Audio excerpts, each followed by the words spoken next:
del marido.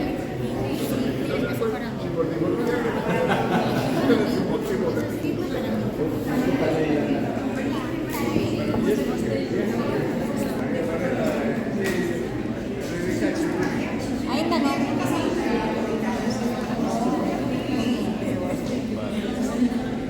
Gracias.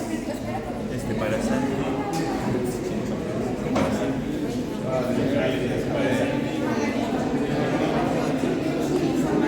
Hablar en concreto de esta colección, de los 5 títulos anteriores, que desde luego venden ustedes estupendamente. O sea, bueno, lo que pasa es que creo que también estas componentes es gustalle a súa cidade, non ten máis que ver con eso.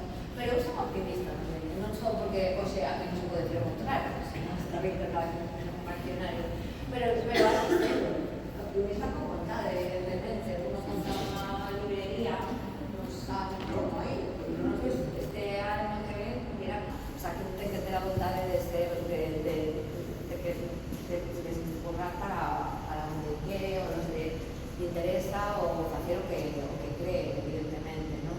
A pesar de que haxa mareas en contra, pero así se pode ser optimista. A literatura é unha actividade sempre moi minoritaria, ¿no? O sea, as grandes masas non están aí, pero sin embargo, pasa o tempo e a importancia do relato sigue sendo elemental nas nosas vidas, e tamén do relato escrito, ¿no?